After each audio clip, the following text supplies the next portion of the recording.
በእግዚአብሔር ፊት ደግሞ በቅንነት ያልኖሩ ደግሞ ቅዱሳን ያልሆኑ ደግሞ ሞታቸው በእግዚአብሔር ዘንድ ምንድን ነው? የተዋረደ ነው ማለት ነው። እና ይህንን ነው ቅድም በራእይ አባ ኪሮስ ጌታን ገልጦ ሲያናገራቸው ማንን ማየት ምን ትፈልጋለህ ሲላቸው ዳዊት የሚባለውን ንጉሥ ማየት እፈልጋለሁ አለ አባ ኪሮስ። እስራኤልን 40 ዘመን የመራ እግዚአብሔርን በመዝሙሩ ያገለገለ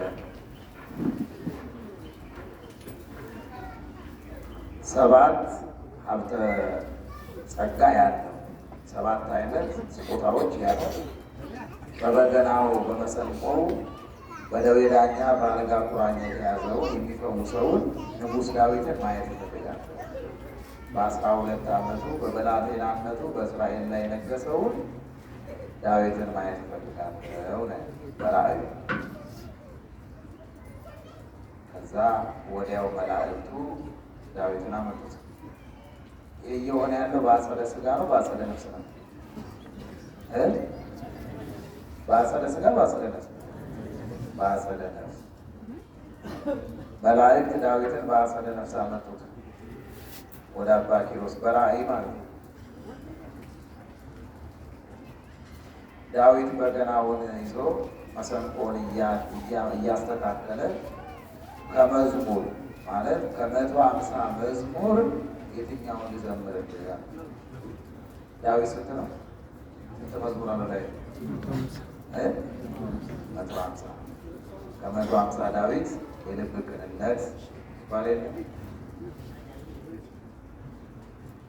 አይ እኔ ምን አውቃለሁ ጌታዬ ኢየሱስ ክርስቶስ ያዘዘህን ዘምርልኛል።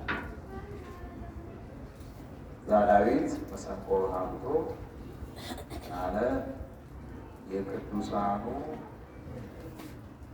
ሞት በእግዚአብሔር ዘንድ የከበረ ነው ብሎ ዘመረ ማለት ነው። መዝሙር 116 5 ላይ ገብታችሁ እንግዲህ እግዚአብሔርን በነፍስ በሥጋ ደስ ያሰኙ ሰዎች ሞታቸው ያማረ።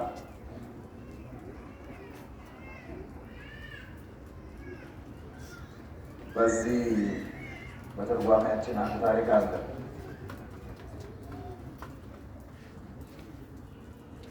እጁ ከምጽዋት አንደበቱ ከምስጋና ልቡናው ከቅንነት እግሩ ወደ ቤተ እግዚአብሔር ወደ እግዚአብሔር ቤት ከመሄድ ዓይኑ መጽሐፍትን ከመመልከት ውሎና ዳሩ እግዚአብሔር በሚወደው ይኖር የነበረ እንደሆነ ነፍሱ መላእክተ ብርሃን ይቀበሏታል። ወተፈልጠት ነፍሰ አባ ኪሮስ ዘእንበለ ፀሐይ ያለ የአባ ኪሮስ ነፍስ ፀሐይ ድካም ሳይኖርባት ተለየች ያለው በእግዚአብሔር ዘንድ የከበረ ሰው ሲሞት ነፍስ ከሥጋው ሲለይ የብርሃን መላእክት ያጅቡታል።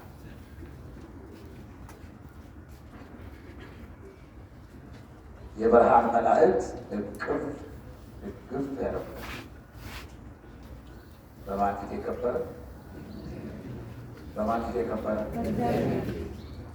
እሱ ሲሞት ሞታላችሁ አልሞት? በመጀመሪያ እዚህ ላይ እንግባባ። አልሞትም ወይስ ሞተ? ሞታላችሁ?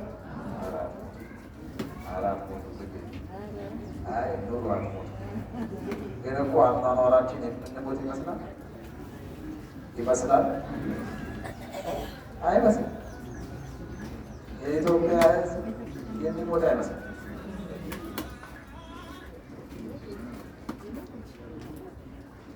ሞታለን አልሞትም?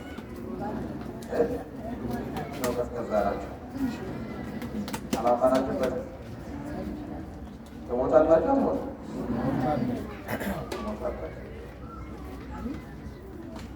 ምን ይላል ኢሳይያስ?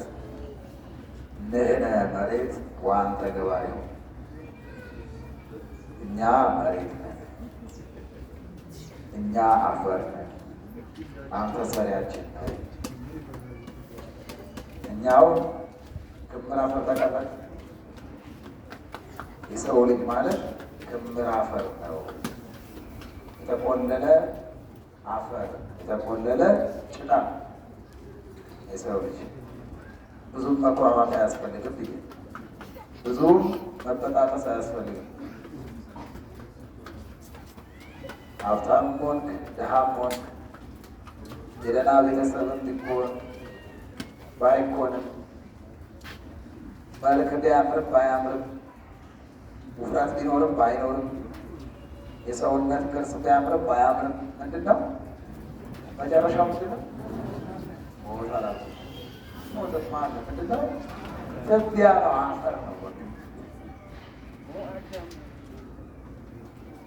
እኛ አሁን ስንተያይ እንዲያው የሚፈርስ አይመስልም። አፈር ነው። የሞተ ሰው እንዳጋጣሚ አይቼ ነበረ። ሰውየው ትልቅ ቪላ ግቢ ነው የሚኖሩት። ልጆቻቸው ውጭ ነው የሚኖሩት። አንዲት ሰራተኛ ነው ያለችው። እሳቸው እሷ ልጅቷ ጥላ ብትሄድ ሰውየው እዛው አልጋው ላይ ሞቱ። አጥሩ የውጭ አጥሩን ተዘግተዋል፣ የውስጥ ቤቱን ተዘግተዋል። እኒህ ሽማግሌ ሀብት ብቻ ነው ያላቸው፣ ሰው የላቸው። ገንዘብ ብቻ ነው ያለው እንጂ ሰው የለም። እና በሞቱ በሳምንቱ ነው አልጋ ላይ እና እንደ አጋጣሚ ያይቼ ስለነበረ ይገርማል። በአንድ ሳምንት ይቀረዋል። ከየት መጡ ያልተባሉ አንዱ ሰራዊት የሚወሩ እነ ቅቡር ትናትሎች አሉ። እነዛ ትናትሎች ከየት የሚመጡ ይመስላችኋል? ከራሳችን ነገር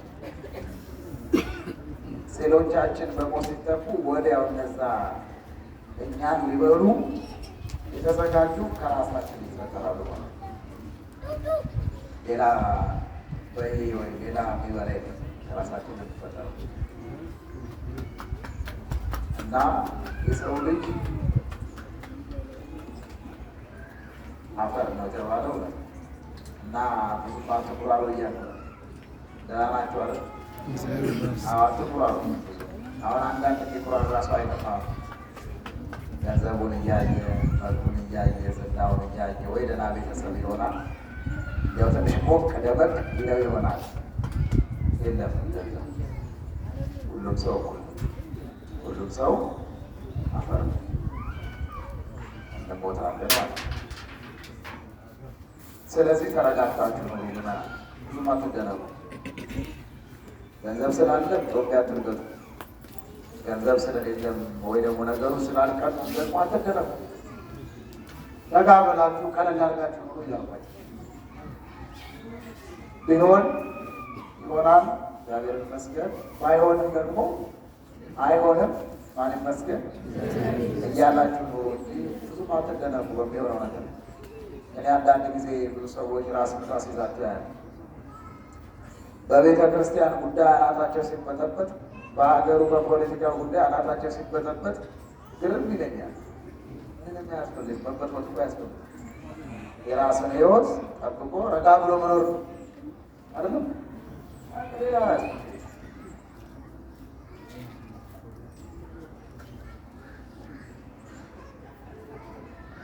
እስመ ኩሉ ጾሮ ይጸውር ቅዱስ ጳውሎስ፣ ሁሉም ሸክሙ ይሸከማል። እያንዳንዱ ስራችንን ከፍሎ የሚሰጠን ማለት ነገሩ እግዚአብሔር ነው። ስለዚህ በጎ ላደረገ በረከት፣ ክፉ ላደረገ እርግማን ይስጠው። ስለዚህ በሀገር በሚሆነው በቤተክርስቲያን በሚሆነው በአንዳንድ ነገር ተው፣ የራሳችን ህይወት ተረጋግታችሁ ሳትደነቁ ጌታ ምን አለ? አትደነቁ፣ ዳሩ ግን መጨረሻው ገና ነው አለ። አትደነቁ፣ አትጨነቁ፣ ገና ነው ብሎ የሕግ ሰው ሲሞት ነፍሱ ከሥጋው ሲለይ